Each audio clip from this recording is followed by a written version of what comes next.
ሰላም። እንግዲህ ዛሬ የምንገባበት ርዕስ በዮሐንስ ራእይ ውስጥ ካሉ በጣም አከራካሪ ጉዳዮች አንዱ ነው። ምዕራፍ 10 ላይ አንድ አካል ይገለጻል፣ ከሰማይ የወረደ ኃያል መልአክ። እናም ትልቁ ጥያቄ የቀረቡልን ምንጮችም የሚመረምሩት ይህንኑ ነው። ይህ መልአክ ማን ነው? ራሱ ኢየሱስ ክርስቶስ ነው ወይስ ሌላ ሰማያዊ ፍጡር? ጥያቄው በጣም ወሳኝ ነው። ምክንያቱም ላዩን ሲታይ ቀላል ይመስላል፣ ግን ወደ ውስጥ ስንገባ የራእይን አጠቃላይ ስነ መለኮት እንድንፈትሽ ያስገድደናል። ዛሬም በውይይታችን የምናደርገው ይህንኑ ነው። ትንታኔው ሙሉ በሙሉ በራእይ 10ና 11 ላይ ይመሰረታል። የሁለቱንም ወገን መከራከሪያዎች እናያለን። በጣም ጥሩ። እንግዲያው ከመጀመሪያውን ጀምር፣ ከመልአኩ ገጻ ዮሐንስ ይህንን አካል ሲገልጸው በጣም አስደናቂ ነው። ደመና እንደለበሰ፣ ራሱ ላይ ቀስተ ደመና እንዳለ፣ ፊቱ እንደ ፀሐይ፣ እግሮቹ ደግሞ እንደ እሳት አምድ እንደሆኑ ይናገራል። ይህ ምስል ብቻውን እጅግ ግዙፍ ነው። በፍጹም እዚህ ላይ ነው የመጀመሪያው ፍንጭ የሚገኘው። ምንጮቹ እንደሚሉት ይህ ገለጻ እንዲሁ በአጋጣሚ የተቀመጠ አይደለም። ከኢየሱስ ክርስቶስ ገለጻ ጋር በራሱ በዚሁ መጽሐፍ ምዕራፍ 1 ላይ ካለው ጋር ያለው ተመሳሳይነት በጣም ግልጽ ነው። ለምሳሌ የኢየሱስ ፊት በኃይል እንደምታበራ ፀሐይ ይላል። እዚህ ደግሞ የመልአኩ ፊት እንደ ፀሐይ ነው። አዎ እውነት ነው፣ በጣም ይመሳሰላል። እግሮቹም እንደዛው፣ እዚህ እንደ እሳት አምድ ይላል። ምዕራፍ 1 ላይ ደግሞ ኢየሱስ በእቶን እንደነጠረ የጋለ ናስ ከሚመስሉ እግሮች ጋር ይነጻጸራል። ያው ጸሐፊው ሆን ብሎ በአንባቢው አእምሮ ውስጥ አንድን ግንኙነት ለመፍጠር እየሞከረ ነው።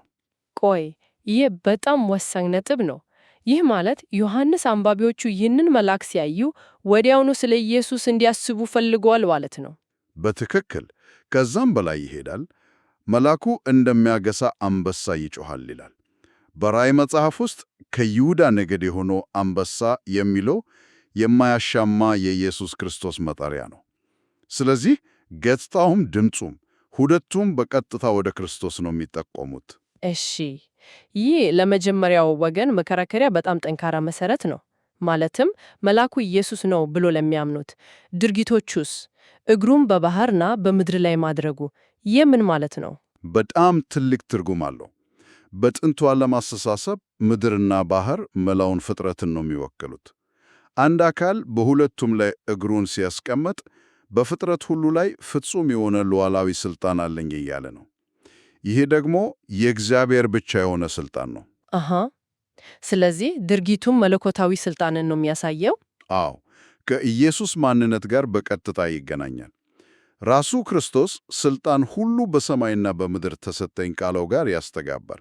እንግዲህ ገጻው ይመሳሰላል፣ ድርጊቱም መለኮታዊ ሥልጣንን ያሳያል። ከዚህ በላይስ ይህን መከራከሪያ የሚያጠናክር ነጥብ አለ ምንጮቹ ያቀርቡት፣ እንደ ማይካድ ማስረጃ የሚቀጠር ነገር? አዎ አለ። ብዙ ተንታኞች እንደሚሉት ወሳኙ ነጥብ የሚገኘው ምዕራፍ 11 ቁጥር 3 ላይ ነው።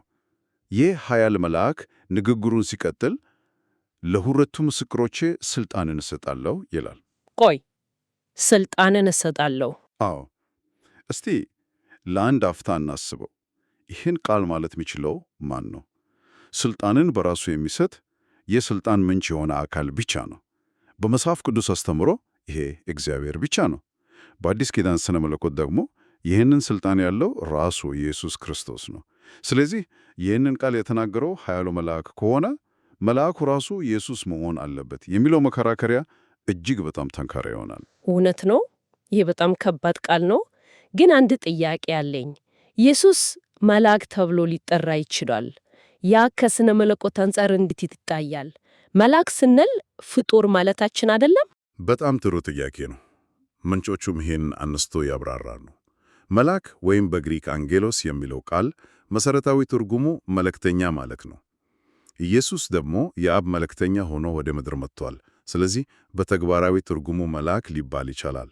ከዛም በላይ ኢየሱስ ከሙታን ከተነሳ በኋላ የከበረ መንፈሳዊ አካል ለብሷል። ምንጮቹ የሚጠቀሙበት ንጽጽር ግልጽ ነው።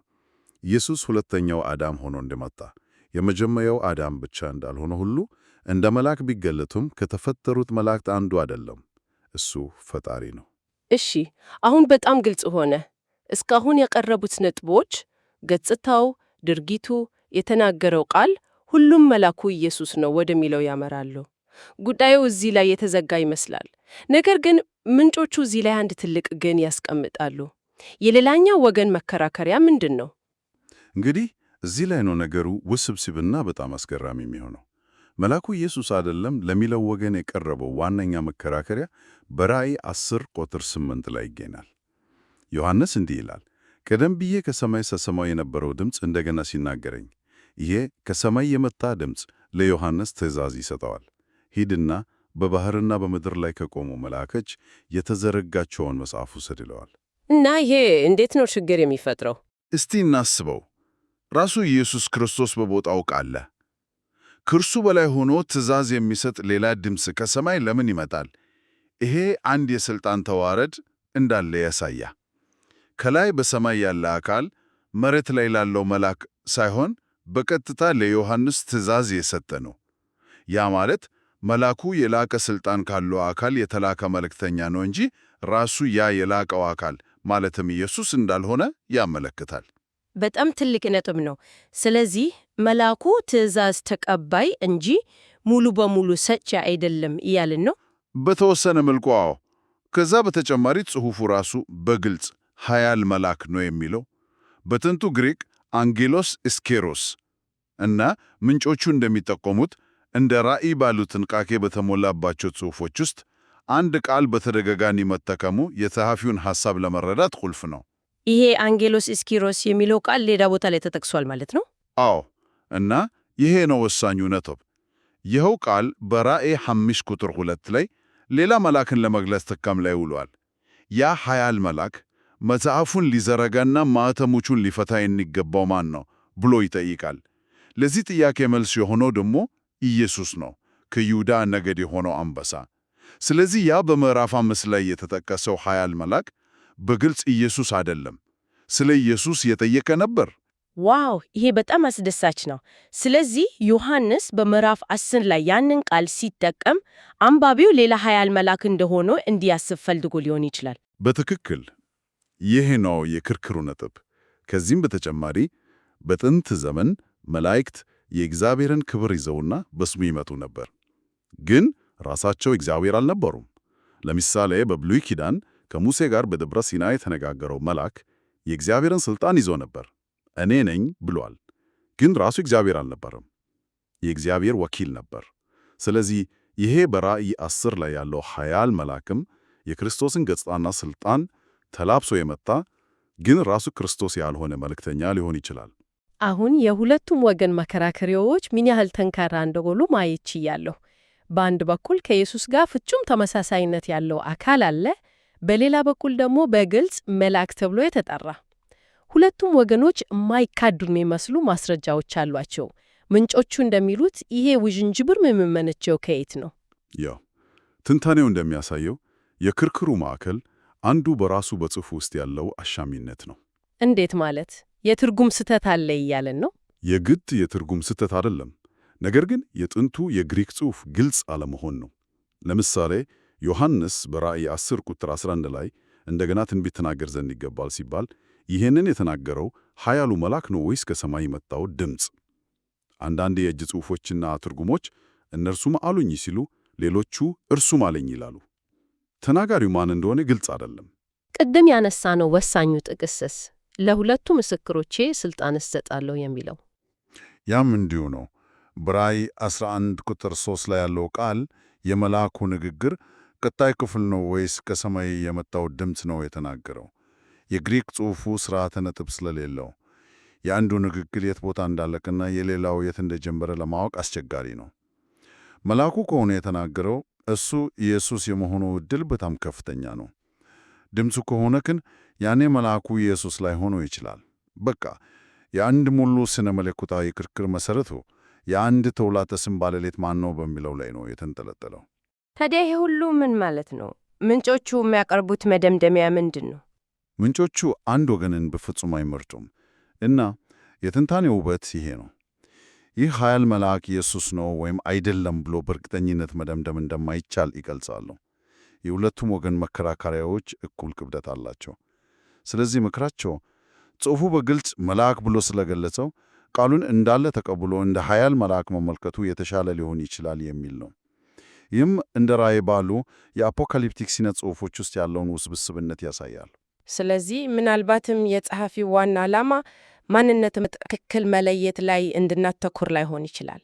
በትክክል ምንጮቹም ያመላክቱት ወደዚያ ነው።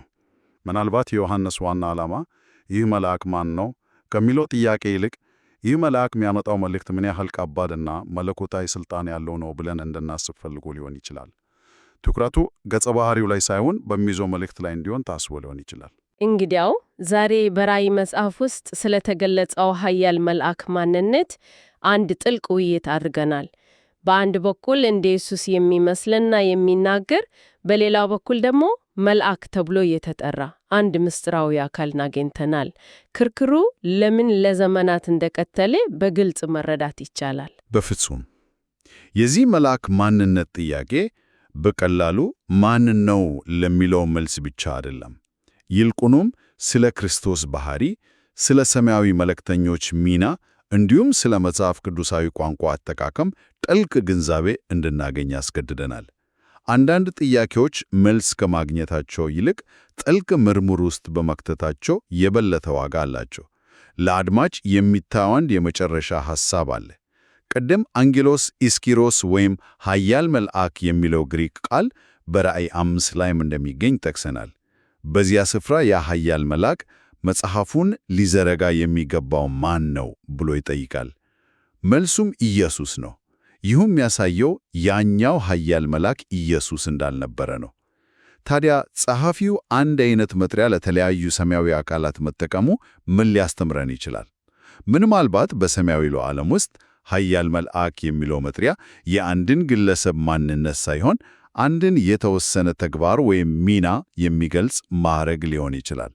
ይህ ጥያቄ በመጽሐፍ ቅዱስ ውስጥ ያሉትን ሚናዎችና የማንነት መለያዎች ስንተረጉም ከወትሮ በተለየ መንገድ እንድናስብ ይጋብዘናል።